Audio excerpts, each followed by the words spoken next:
memuliakan. Nah, sekali lagi katakan cuma seperti itu Yesus. Mari saya persilakan hambanya. Seperti-Mu Yesus, sempurnakan selalu dalam setiap jalanku, memuliakan nama-Mu, memuliakan nama-Mu, memuliakan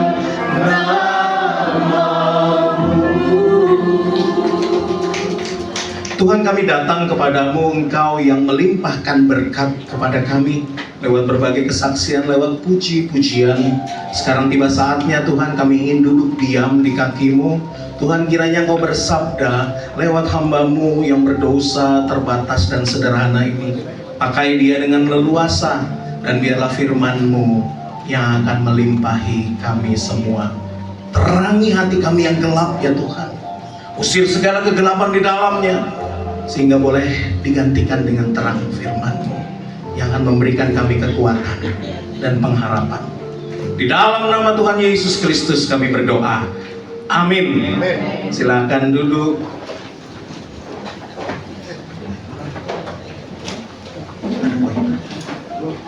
Ada pointer? Oh, nanti dibantu klik aja ya. Oke. Ya, shalom semuanya, selamat sore. Ya, kenalkan nama saya David Aden. Silakan klik lagi.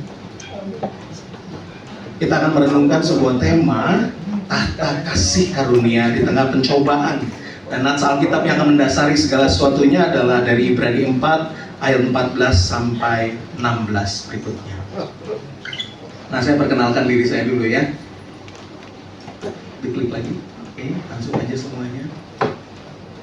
Ya, jadi ini saya, di situ anak saya, di situ istri saya. Ya, nama saya David Alexander Aden. Saya melayani sebagai worship pastor di GKA Gloria Galaxy Surabaya.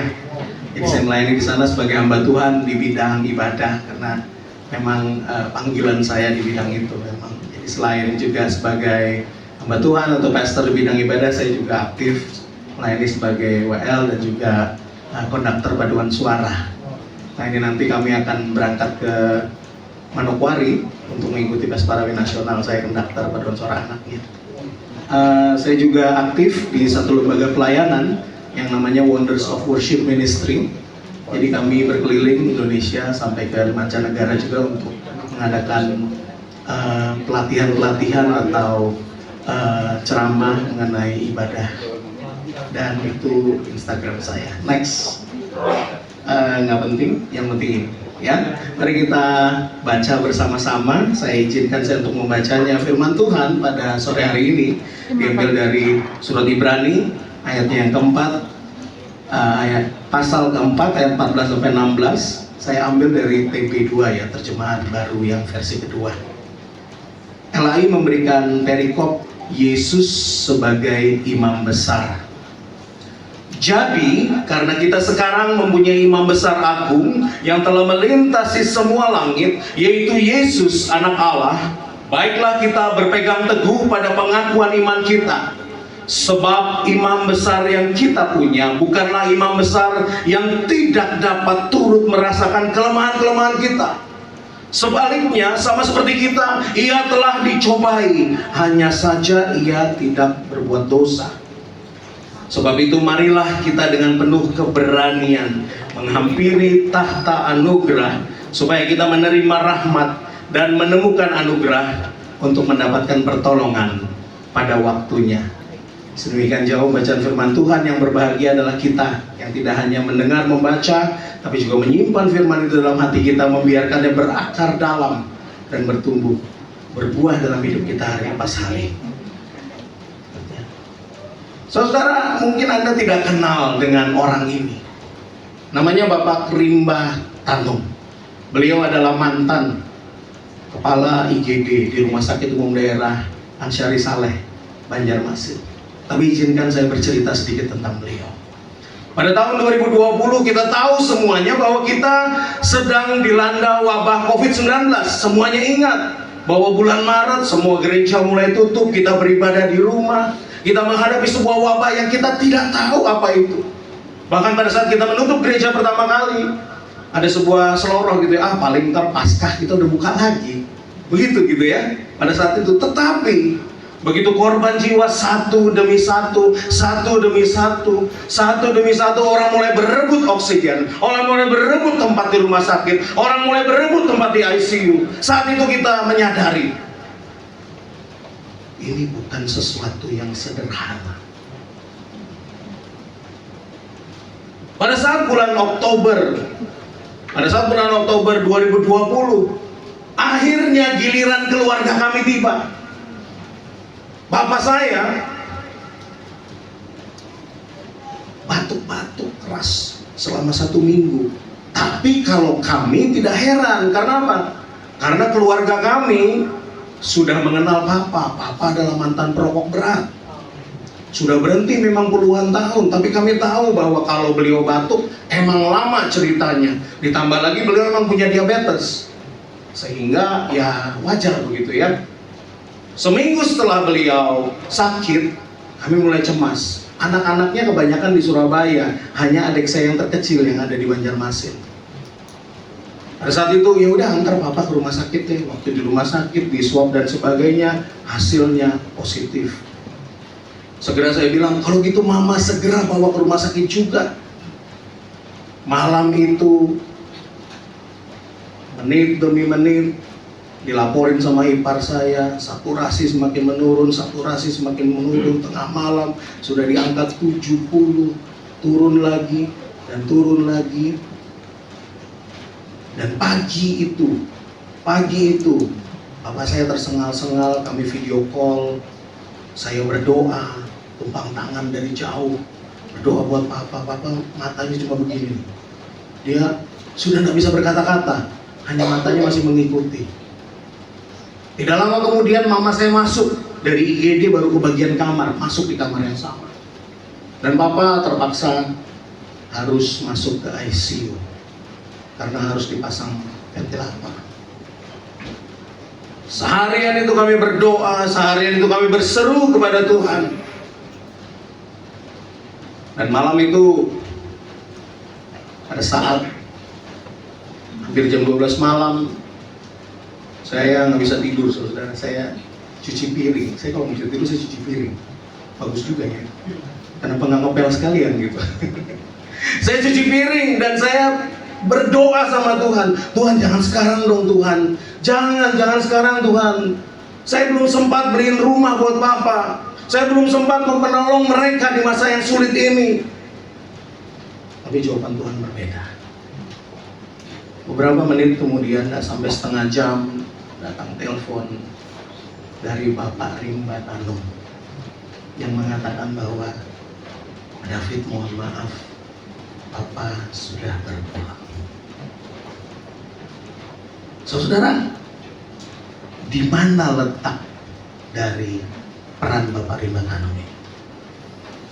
Pada saat kita sedang sulit, pada saat sedang wabah COVID ini, orang-orang yang paling berjasa kepada orang-orang yang sedang menderita sakit pada saat itu, mereka yang sedang meregang nyawa pada saat itu, mereka yang sedang cemas, mereka yang sedang bingung pada saat itu, adalah mereka, para perawat, para dokter, mereka yang berjibaku di depan sana. Mereka mengorbankan nyawa mereka.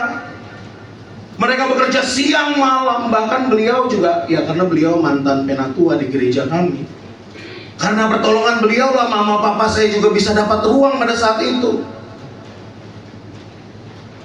Dan ketika saya berkata mengorbankan nyawa, saudara, 2 minggu kemudian Bapak Rimba Tanung meninggal karena COVID juga. Dan kuburannya di depan kuburannya papa saya.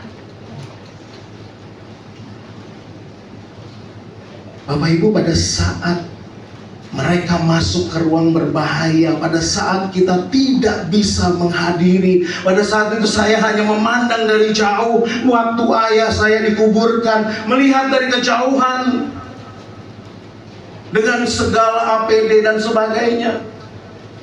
Pada saat beliau meregang nyawa, siapa yang ada di sebelahnya? Saat hidup kita terasa seperti ICU, siapa yang masuk dalam ruang penderitaan itu bersama dengan engkau? Bapak Ibu, siapa yang ada pada saat kita sedang menderita?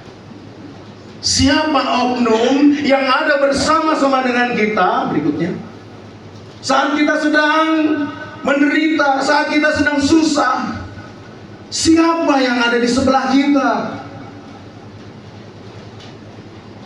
Berikutnya, Kitab Ibrani memiliki jawaban untuk satu pertanyaan yang sulit ini. Jawabannya adalah kita mempunyai imam besar yang maha agung. Untuk memahami kekuatan kalimat ini, kita perlu melihat konteks dari surat Ibrani. Surat Ibrani dituliskan kepada orang-orang Kristen Yahudi pada saat itu. Mereka yang adalah jemaat mula-mula. Tetapi kita perlu ingat bahwa mereka ada di bawah kekuasaan Romawi. Mereka itu adalah orang-orang yang subversif pada saat itu. Dianggap melawan kekuasaan. Dianggap orang-orang yang melawan kaisar. Mereka mengalami tekanan yang berat dalam kehidupan mereka. Di pasal 10 ayat 32 sampai 34 Ibrani, itu disebutkan bahwa mereka itu orang-orang Kristen itu ditangkap, dipermalukan di depan umum, dipenjarakan, dan harta mereka dirampas. Saya percaya sekuat-kuatnya iman pasti lelah juga kan. Dalam hidup beriman kita pasti ada sebuah kelelahan. Tuhan kapan? Tuhan kenapa kok sulit terus ya Tuhan? Sehingga sebagian dari kita mungkin mulai berpikir, mungkin ini saatnya mundur ya. Kita mundur teratur. Kayaknya ini Yesus ternyata bukan seperti Mesias yang kita idam-idamkan. Ternyata dia bukan Tuhan yang akan berkuasa, yang akan membebaskan kita, yang akan menolong kita. Ternyata bukan Tuhan yang nanti akan menjadi kaisar, bukan. Kalau kata orang Surabaya, kok soro terus ya? Ya sudahlah, kita balik aja lah. Balik jadi orang Yahudi biasa aja. Nggak perlu jadi Kristen. Berikutnya. Tetapi saudara, dalam kondisi ini, penulis surat Ibrani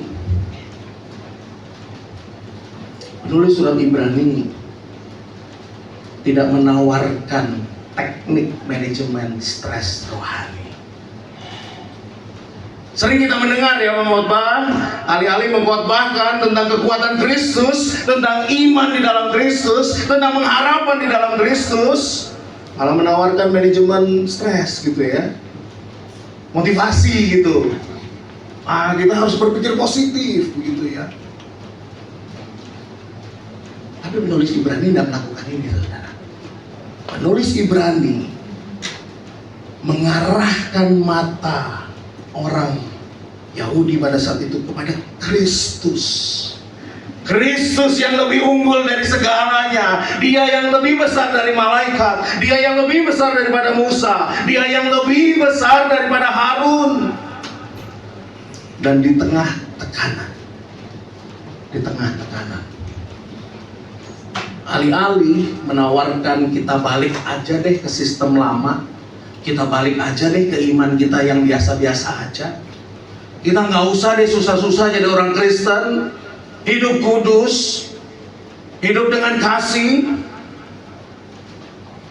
ditampar pipi kiri berikan pipi kanan, udah nggak usah deh. Solusinya bukan kembali pada sistem yang lama, melainkan mengarahkan pandangan pada Dia, pribadi yang besar, agung, dan kekal. Saudara, kita memiliki imam besar yang agung. Mari saya arahkan kita melihat ayat 14. Ayat 14 berkata, jadi karena kita sekarang mempunyai imam besar agung yang telah melintasi semua langit, yaitu Yesus anak Allah, baiklah kita berpegang teguh pada pengakuan iman kita. Di sini penulis memakai bahasa yang sangat kuat, khususnya kalau kita melihat perjanjian lama, ketika dia menyebut kata imam besar dari Imamat 16.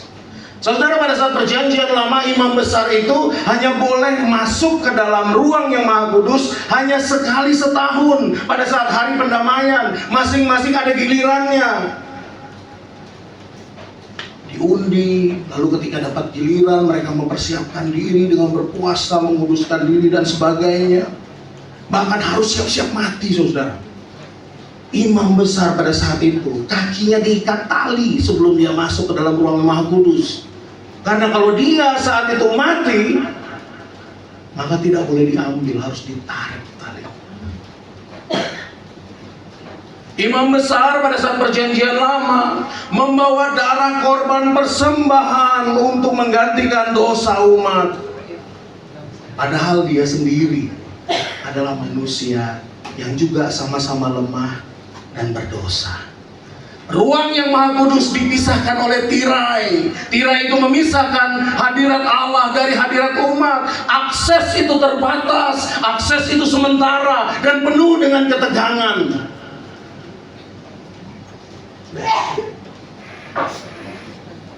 Namun kitab Ibrani menegaskan bahwa Yesus bukan masuk ke tempat yang maha kudus buatan tangan manusia. Kitab Ibrani menuliskan bahwa ia melintasi semua langit. Artinya ia masuk ke hadirat Allah yang sejati. Ia bukan membawa hanya sekedar darah korban yang adalah darah binatang, tetapi Kristus, dengarkan saudara, Kristus membawa darahnya sendiri. Ia mencucurkan darahnya sendiri untuk membasuh dosa Anda dan dosa saya.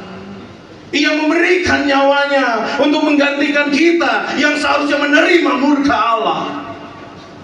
Kita yang seharusnya dilaknat, bukan dia. Kita yang seharusnya dicambuk, bukan dia. Kita yang seharusnya mati karena dosa kita, bukan dia. Tetapi Kristus, dia naik ke salib. Dia memberikan nyawanya, mencurahkan darahnya. Dan jika imam besar yang lama pada zaman perjanjian lama dengan penuh rasa takut dan khawatir dan hanya sesaat, Yesus Kristus kita masuk dengan penuh kemenangan dari saat itu sampai selamanya. Saudara, jemaat Ibrani yang tergoda kembali pada sistem lama itu perlu mendengar hal ini. Kenapa balik pada bayangan yang sementara, sementara yang sejati sudah ada? Apa relevansinya bagi kita? Saudara, iman kita itu tidak berdiri di atas kondisi yang stabil atau aman. Iman kita itu bukan hanya sekedar waktu kita aman, waktu kita nyaman, waktu semua baik-baik saja. Tidak. Iman kita itu berdiri di atas sebuah fakta bahwa kita punya imam besar yang hidup. Dan saat ini, saudara, kalau hidupmu berasa seperti di ICU. Anda pernah di ICU? Saya pernah. Saya pernah hampir serangan jantung dan saya harus tinggal di ICU 1 malam. Saudara, di ICU rasanya, kalau yang pernah di ICU bisa bilang amin sama saya ya. Di ICU itu sepi, saudara. Adanya bunyi tombol sama bunyi tanda-tanda. Pip, pup, pip, pup, pip. Psss. Pip, pup, pip, pup, pip. Psss. Terus orang batuk-batuk mau mati. Terus sebentar ada suara sirine dan sebagainya. Saudara, serem. Serem saya, satu malam aja kapok saya. Kapok semua mati. Langsung habis itu saya lihat. Walaupun belum terlalu berhasil ya. Tapi aman-aman, jantung saya aman ya saudara. Saudara, kalau hidup Anda berasa seperti ICU, penuh dengan penuh dengan peringatan, ada tagihan, ada tekanan, ada kesulitan yang datang. Ketika kita menghadapi penyakit, kehilangan, kecemasan akan masa depan, cemas akan masa depan anak cucu. Saudara, kita nggak pernah sendirian. Kita tidak pernah sendirian. Kita nggak pernah menghadapi kesulitan itu dengan sendirian. Ada pribadi yang berdiri di hadapan Bapa bagi kita. Seperti dokter, seperti Bapak Rimba Tanum tadi yang masuk ke ruang paling berbahaya untuk pasiennya. Kristus sendiri masuk ke dalam penderitaan manusia dan kini dia berdiri sebagai pengantara kita. Saudara, kita tidak pernah sendirian. Apapun keadaanmu sekarang, saudara, saya nggak tahu Anda sedang menghadapi apa. Tapi percayalah, Anda tidak sendirian. Ada Kristus di sana bersama dengan engkau.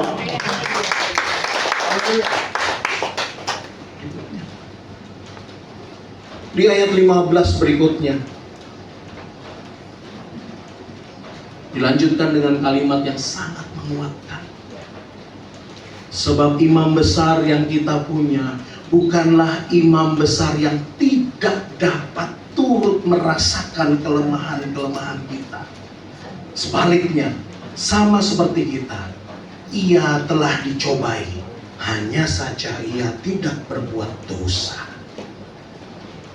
Saudara, kata bahasa aslinya yang dipakai turut merasakan itu, kata yang dipakai adalah simpathesai. Yang artinya apa? Yang artinya turut menderita bersama, turut merasakan bersama, ikut merasakan dari dalam. Yesus bukan hanya mengetahui kelemahan kita secara teoritis. Yesus mengalami sendiri.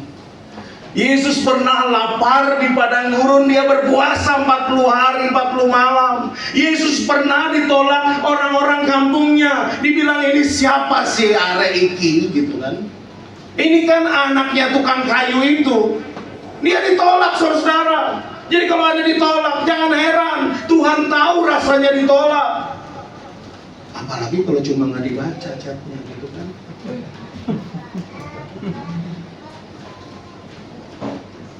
Saudara, dia pernah lapar di padang gurun, dia pernah ditolak, bahkan pernah hampir dilempari batu. Ia pernah dihianati oleh muridnya yang terdekat. Yesus pernah menangis di depan kuburan Lazarus bersama dengan Maria. Dia menangis, dia sedih. Maria dan Marta kehilangan kakaknya, dan dia menangis bersama dengan mereka. Bahkan saudara, dia pernah merasakan derita salib bagi kita. Anda tahu derita salib adalah derita yang adalah puncak dari penderitaan itu sendiri. Tidak hanya sekedar sakit fisik. Barusan kita merayakan Jumat Agung, tapi Anda tahu, orang kalau disalib itu dia kehilangan gaya gravitasi. Anda coba, kita ketika bernafas ya, itu perlu menjejakkan kaki, benar? Coba kalau bernafas sambil kakinya diangkat, usahanya lebih besar. Kalau mau dicoba sekarang, boleh angkat kakinya dulu terus coba nafas. Tarik nafasnya. Yesus menghela nafasnya satu demi satu dengan kaki yang tidak menjejak tanah, saudara. Dia menghela nafasnya satu demi satu dengan kaki yang dipaku di sana, dengan tangan pergelangan yang dipaku di sana. Tapi itu saja tidak cukup. Itu saja tidak cukup. Karena yang paling menyedihkan adalah ketika dia ditinggalkan bapaknya. Ketika dia berseru, Eli, Eli, lama sabachthani. Allahku, Allahku, mengapa engkau meninggalkan aku? Bapak Ibu, kalau engkau kesepian, kalau mau ditinggalkan, Yesus tahu rasanya. Hari ini saudara, yakinlah Tuhan kita adalah Tuhan yang tahu persis setiap tetes air matamu. Dia Tuhan yang turut merasakan. Saudara, bukankah sangat menyebalkan ya? Tahu nggak hal-hal yang menyebalkan saat lagi berduka? Saya pernah berduka. Dan saya sebagai seorang hamba Tuhan, saya juga menghindari nanya ini. Ketika ada orang kedukaan, terus kita datang, terus tanya gini, kok bisa? Oh ya mati kok ditanya. Dan si yang berduka harus berulang-ulang menceritakan cerita yang sama yang sudah dihafal. Ya kalau meninggalnya sakit saudara, kalau meninggalnya kecelakaan, harus berulang-ulang dia menceritakan. Itu yang namanya nggak bersimpati. Yesus waktu dia datang pada Maria dan Marta, dia nanya, kok iso? Yang nggak gitu kan ya? Nggak gitu. Dia tahu kok. Dan dia turut merasakan. Saudara, ini hal yang relevan bagi jemaat Ibrani. Karena saat itu mereka mengalami penderitaan, tekanan sosial, mereka dikucilkan. Mereka mungkin nanya ya, Yesus ini kan yang kita perjuangkan udah di surga nih. Masa dia masih peduli? Masa dia ngerti kalau kita ini lagi susah-susah sama dia sekarang? Penulis Ibrani mengatakan, yes, Allah peduli, Yesus peduli. Berikutnya, ini gambar yang terkenal ya. Tanggal 17 April 2021, ini BBC yang menyiarkan. Anda tahu ini siapa?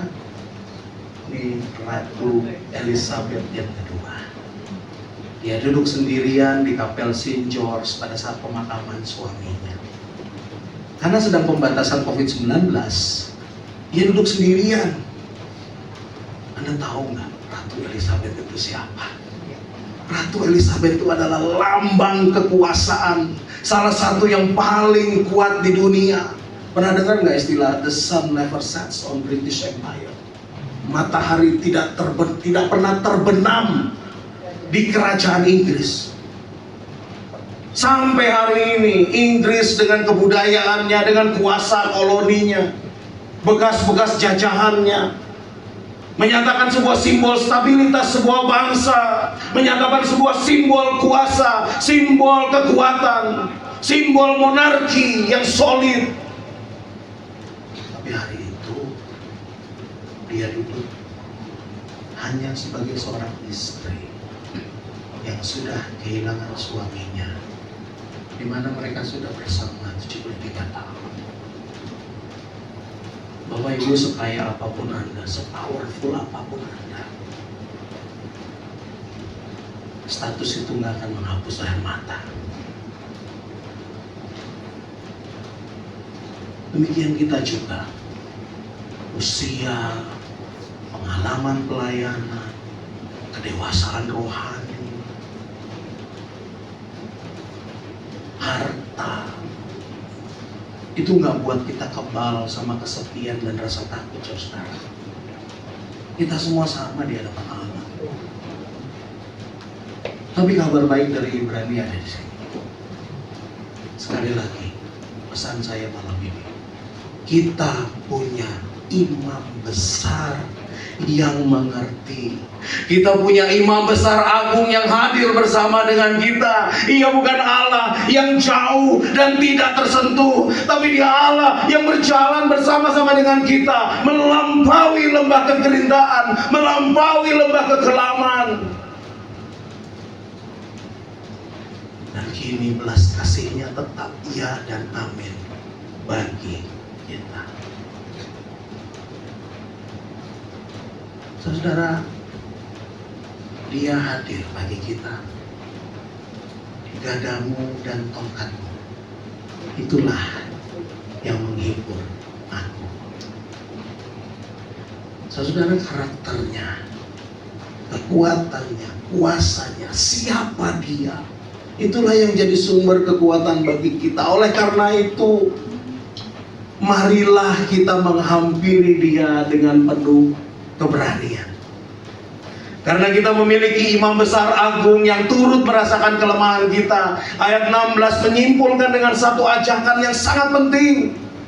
Sebab itu, marilah kita dengan penuh keberanian menghampiri tahta anugerah, supaya kita menerima rahmat dan menemukan anugerah untuk mendapatkan pertolongan pada waktunya. Saudara, untuk apa? Untuk mendapatkan pertolongan pada waktunya. Kata keberanian di sini dalam bahasa aslinya adalah paresia, artinya kita bisa berbicara dengan bebas, kita bisa berbicara tanpa rasa takut. Saudara, dalam budaya Israel kuno, berbicara dengan bebas ini sebuah hal yang istimewa. Kalau saya mau tarik paralel dengan kisah Ratu Esther, ada yang ingat kisah Ratu Esther? Dia kan bilang sama rakyatnya, rakyatku, katanya, berdoalah buat aku, karena hari ini aku akan menghadap raja untuk berbicara membela engkau. Ingat ya?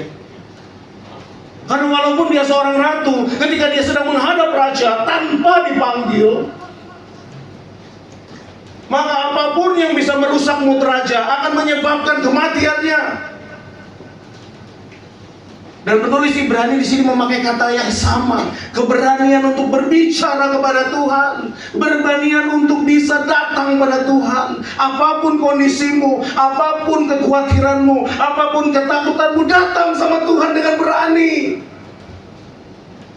Saudara, kalau ada yang menghalangi kita untuk datang pada Tuhan, jangan-jangan itu si jahat yang memang gak pingin kita datang sama Tuhan. Apa bisikan si jahat? Lu mah berdosa. Lu ngapain sih minta-minta? Lu kan gak pantas. Lu kan gak layak. Hidupmu kan jahat. Atau lebih jahat lagi apa? Persembahanmu kan kecil. Gak pantas lu minta-minta sama dia. Saudara, penulis Ibrani mengatakan, firman Tuhan mengatakan, ayo datang dengan berani, datang pada Tuhan, berbicara kepadanya. Karena apa? Karena yang kita hampiri ini bukan tahta penghukuman, saudara. Disebut apa? Tahta anugerah, tahta kasih karunia.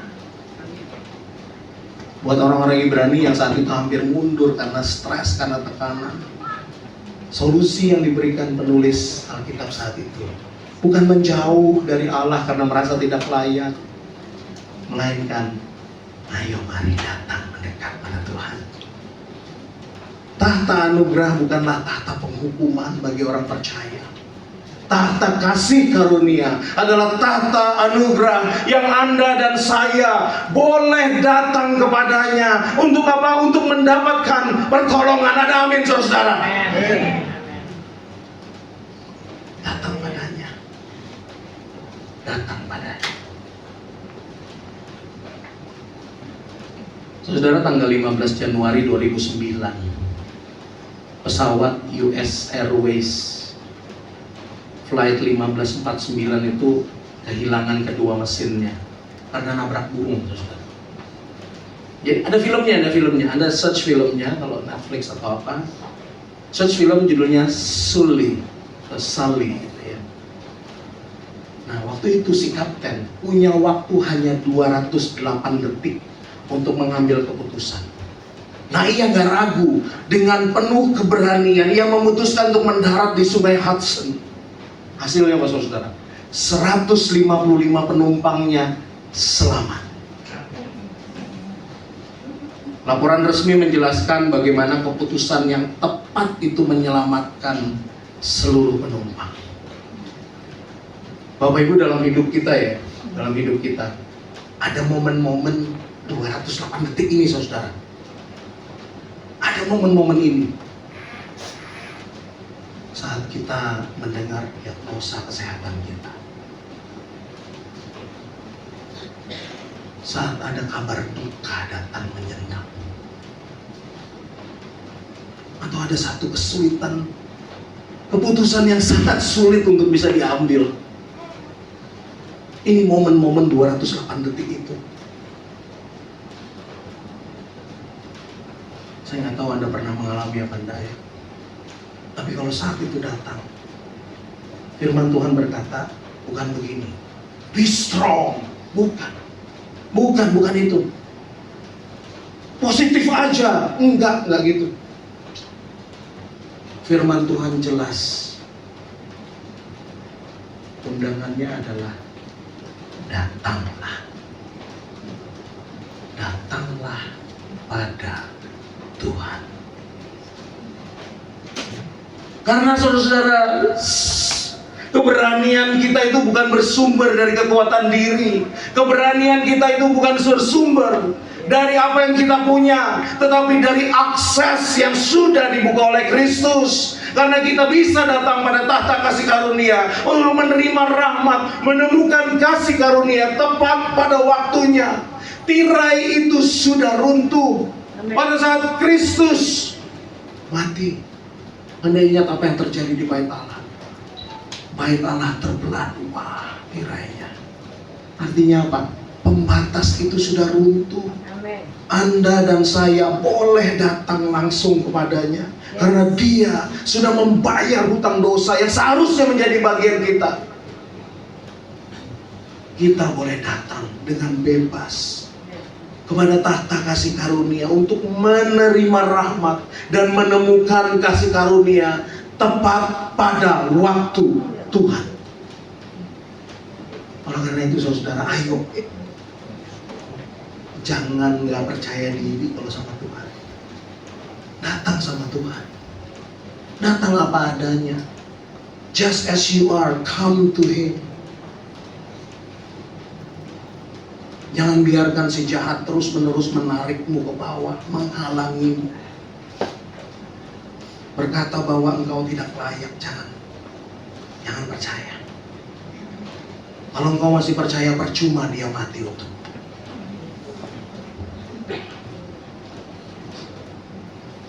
Jemaat Ibrani pada saat itu sudah hampir menyerah.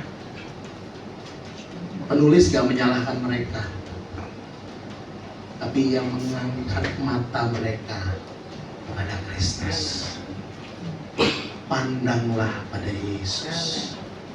Pandanglah pada Yesus. Demikian juga bagi kita, saudara.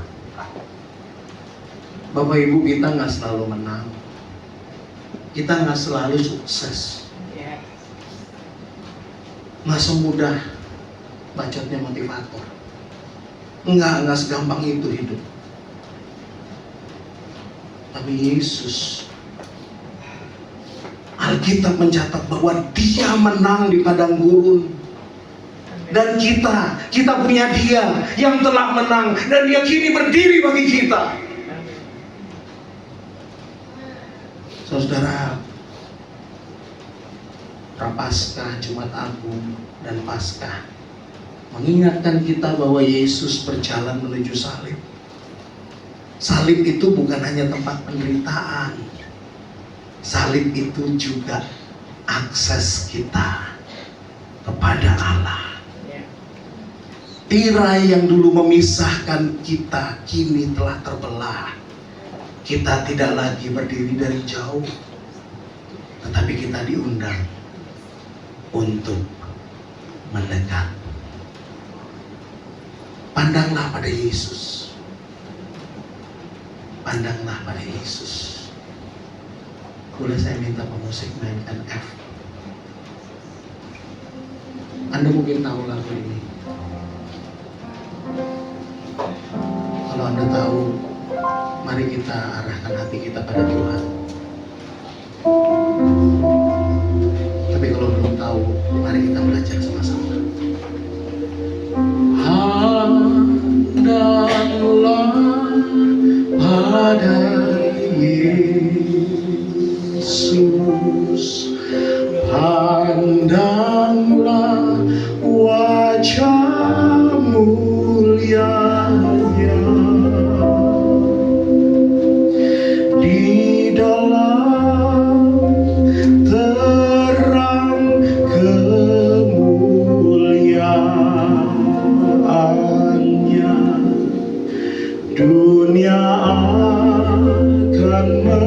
menjadi hamba.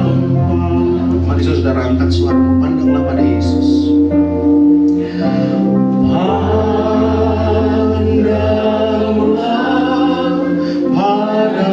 pada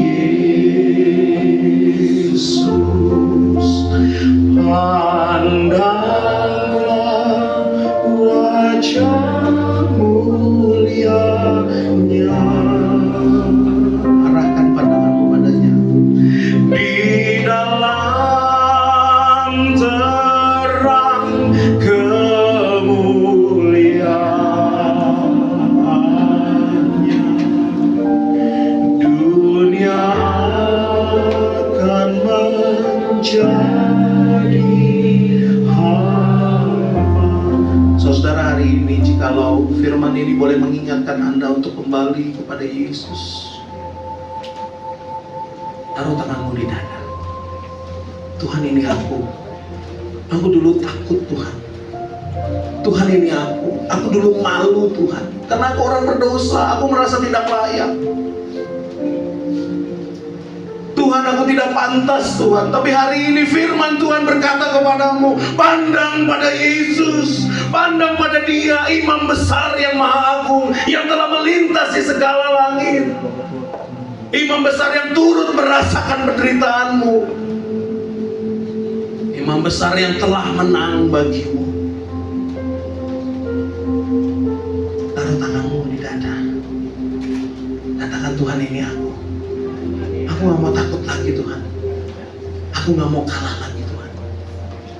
Bukan karena kami sudah menang, tapi karena Engkau sudah menang. Dan kami ingin belajar menyerahkan hidup kami hanya kepadamu. Mari sambil tangan kita tetap di dada, mari kita berdiri.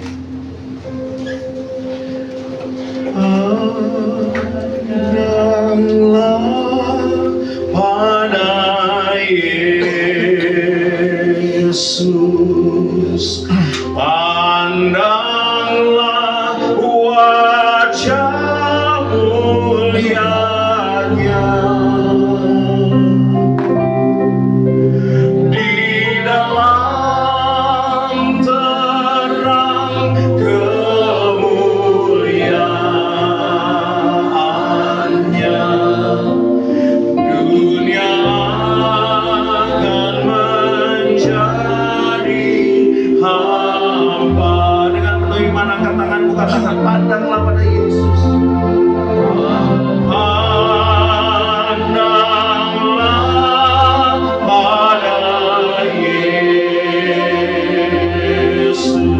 Yesus, pandanglah wajah mulianya. Di dalam terang kemuliaannya,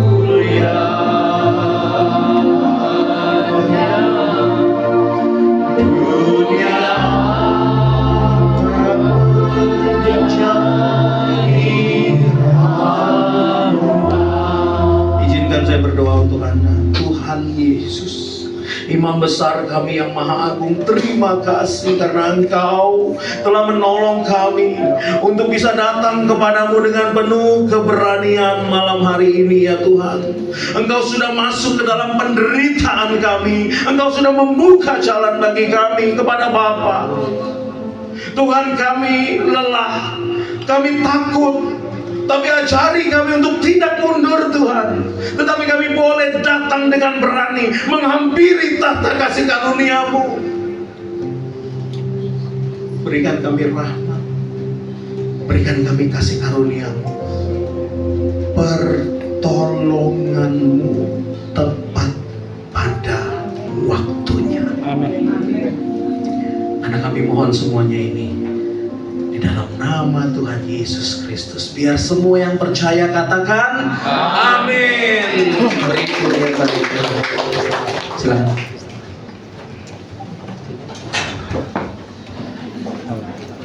Terima kasih Pastor David Tuhan Yesus memberkati untuk pelayanan. Siap kita diberkati Tuhan, amin. Sebelum banyak yang diberkati, boleh lambaikan tangannya. Mari sekali lagi beri tepuk tangan bagi Tuhan. Di atas segala raja.